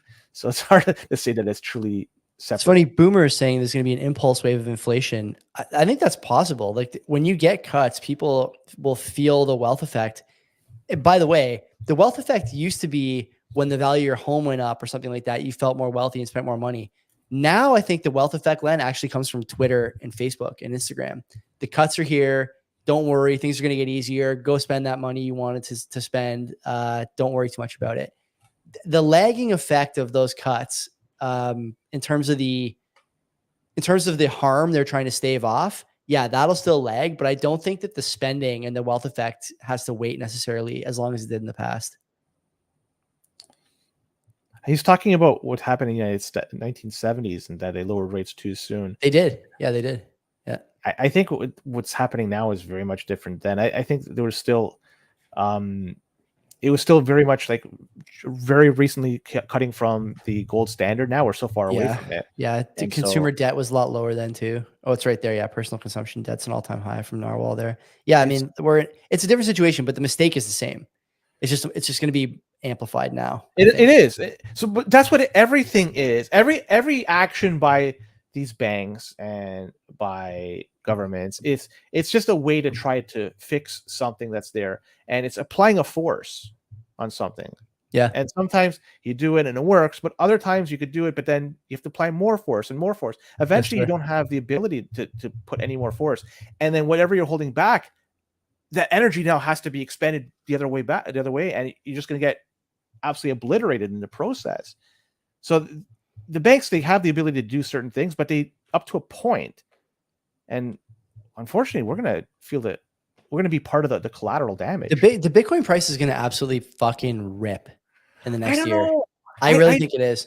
I think it's there's going to be a huge connect between that and the markets. Now, as they lower rates, absolutely, it's going to impact the price of Bitcoin. But then if the economy really suffers as a result, it's going to drive down the cost of a lot of things like Bitcoin as well. I think there's going to be, I could be wrong in my thinking here, but I think that Bitcoin's going to go up hard and then down hard as well.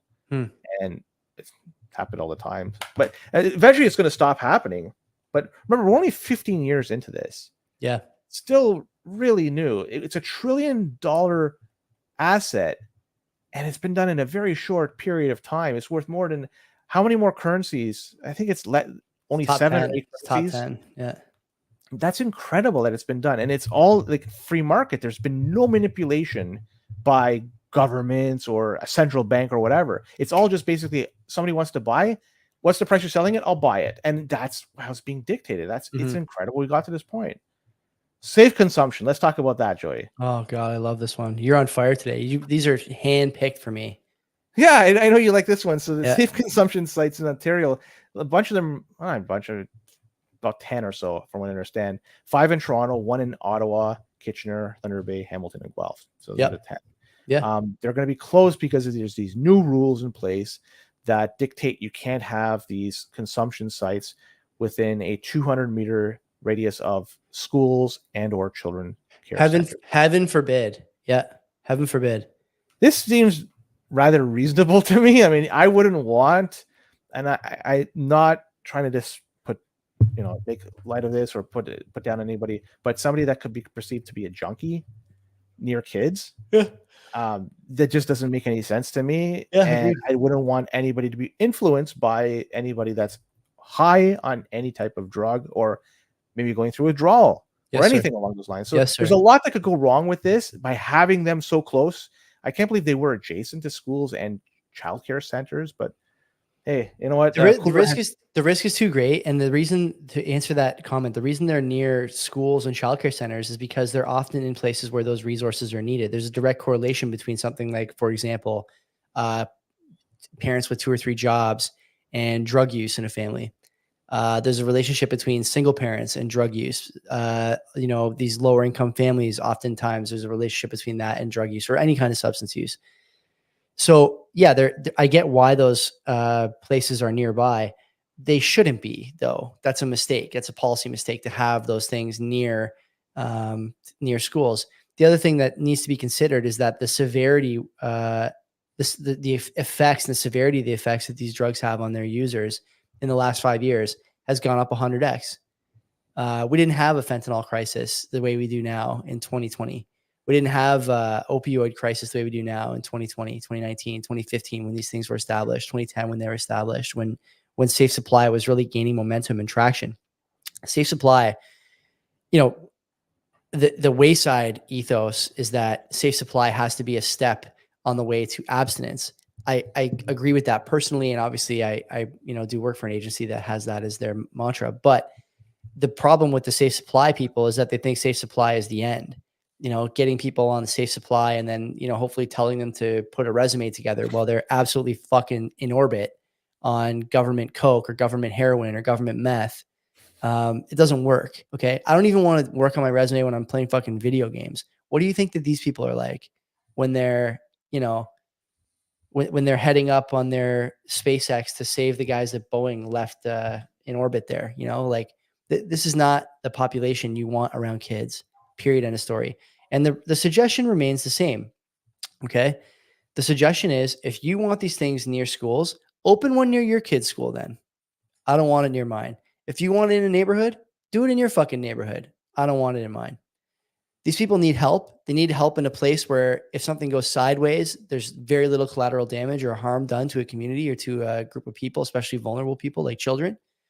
Anyone who says otherwise is either a grifter or a liar. And that's the end of the story.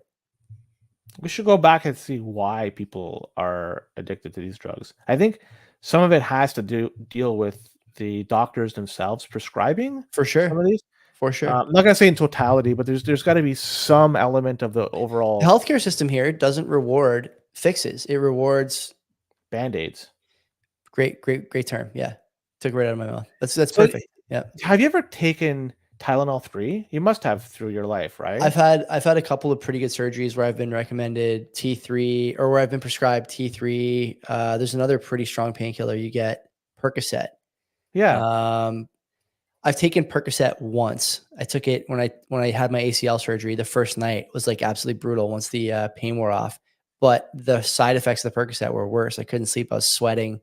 And so I ended up just switching to T3. I don't take Tylenol for anything. There's not even any Tylenol in my house. Well, the Tylenol 3, that makes you like constipated and hard. It's bad. Those drugs are bad. Those drugs are bad. Like, that stuff is terrible for you. If you need painkillers for surgery or something, fine. But I know people who take like listen, I like to have a couple of beers on the weekend as much as anyone. And sometimes, especially on a Saturday morning, if I have 3 beers the night before, there is a temptation to take a Tylenol in the morning because it just makes that little bit of fog go away. Don't do it. Don't do it. You have a glass of water, go take a walk with your dog or take a walk outside, put on your favorite CBP episode and your hangover or your fog or whatever will dissipate over time. But there's Anything more to it than that. there's I mean, always more to right? it than that. But Some the people, their point is pain that tolerances are different than But others. Or the point is that people are looking for an easy way out a lot of the time, you know?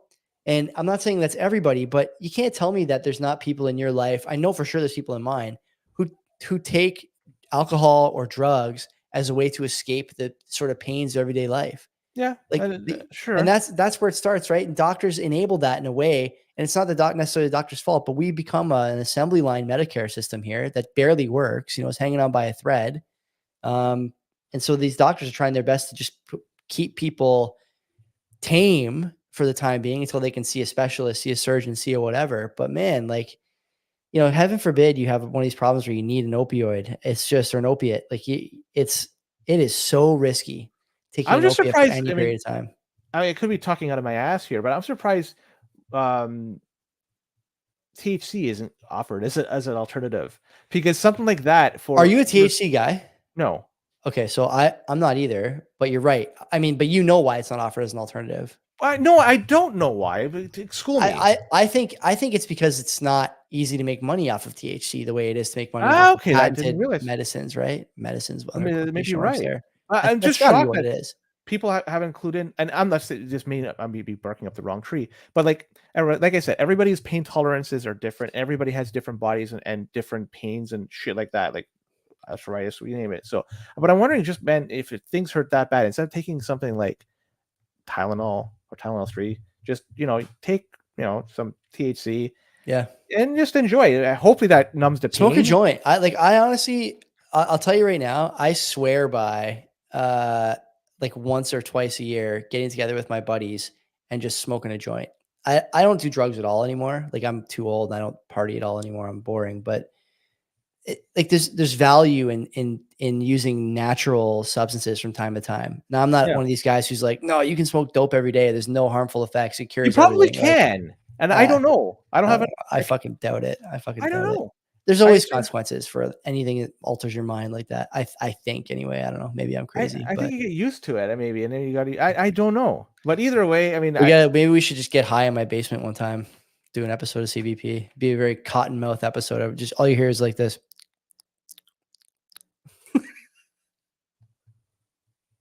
Did we just lose Len? Is he frozen?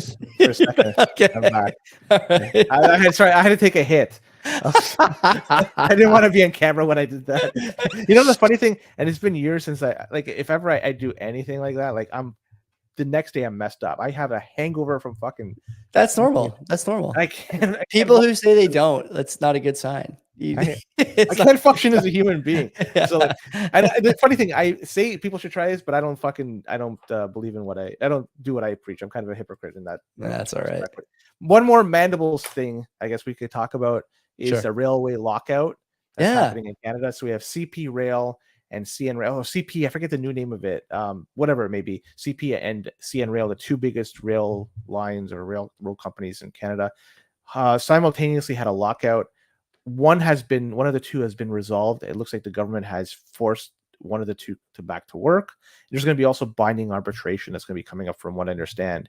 And this is the first time in Canada's history that we've ever had two companies, the two biggest rail companies, had some sort of labor dispute at the same time. I mean, maybe not labor dispute, locked out. I think it's a labor dispute. It's a labor dispute. Okay, so so there you go. And the ramifications from this, from what I've been reading, is they've stopped shipping chlorine to water treatment plants for some time because chlorine it's a chemical you just don't want sitting because of the implications of something going wrong. So they predicted that there was going to be work stoppage, and so during that time they said, you know what, we're not going to start shipping chlorine to on rail. It makes sense. But the problem with that, if that was prolonged, this type of labor problem, is that there wouldn't be chlorine that's going to be going to water treatment plants. So we'd have to get a boiling water advisory that we have to take into effect. Like, again, like that's mandibles level shit, right? Like, this is 2024. We have the ability to move freight around, and now we have this. I don't know. And this did you see the recommendation from I think it was Torstar or Globe and Mail, one of the two, There shouldn't be a rail strike. We should nationalize the railroad. Yeah, and I mentioned that Canadian National CN Rail was nationalized. They privatized it in the 90s under Chrétien. So let's buy it back. Why don't we just buy it back? Why not? Let's see if that's going to solve anything. So don't forget to tax them on the gains when they make the sale. That's all. Of course. Yeah, 25%. So, that's a sticking point from this, because Jagmeet Singh is dead set against forcing the doesn't want to force them back to go back to work. Yeah. And it looks like they're pushing those buttons to force them to go back to work. Now, this may not be a confidence issue. So that may be the thing that's going to keep this whole agreement between the NDP and Liberals still in check. But if this is ever a confidence issue, then this would be fun to watch this play out. Because I don't think anybody wants an election this soon. The only one that wants an election, I think, is the Conservative Party. I don't think anybody else wants one right now. So this is fun to watch. I'm not convinced anybody wants an election right now because everything's just so unpredictable. Like the railway lockout thing is interesting to me because you don't realize how much volume moves on that. It's about $1 billion a day. Did you know that? Well, think about the port of Vancouver. Yeah. Right. And when the shit comes in from there, how does it end up in the rest of the country? It's not just trucks. Yeah. So it's the busiest port in Canada, from what I understand. And so, which is surprising because I keep on seeing these Instagram videos of new Canadians getting truck licenses. So you would think they'd be mostly on trucks now, but I guess not. It just can't deal with, like, it's two different things. I have no idea. I whenever you think of railroads, you think of like an antiquated way to move freight, but clearly it's not as antiquated as I think, or we're just antiquated as a country. Maybe that's also possible. It's a cheap way of moving freight. It's efficient. Are they electric trains? No, they're diesel. Oh no, they're diesel electric, from what I understand. Diesel electric. Yeah, not coal. Get some coal trains in there. No. Like Shining Time Station back in the day. Thomas the Train. You're going to be watching that soon enough. Oh my god, I know. I have to get my hands on all the old cartoons before they get DEI'd by Disney. There's still a bunch on there that you could watch. I have hard copies of almost every VHS tape. I have to find a VHS player. That's the only or convert it into something that's more modern, like a AVI or MPEG. I don't know. I'll figure it out. Anyway, I guess that's it. Are we done? We're done. All right. I'll see you guys Thursday night. Me and 11 other, lucky contestants playing CBP Fantasy. We'll live stream the draft, talk some Bitcoin, have some beers. Maybe someone will smoke a joint. I don't know. I probably won't, but feel free if you're one of the lucky few. And as long as it's legal to do so wherever you're doing it. That's right. Yeah. And if you're in your basement, make sure you tell your mother. Don't upset her. All right. Hold on, man. I got to vent the smell somehow, so like it's not stinking up the whole house. We need to get the BitAxe guys to produce a vent of some kind. Bitcoin mining vent. You can vent out your weed smoke. Anyway, take care of yourselves. They got the opportunities here that we should be fucking know. I don't fucking know. I'm leaving. Goodbye, everyone. Don't be a cock.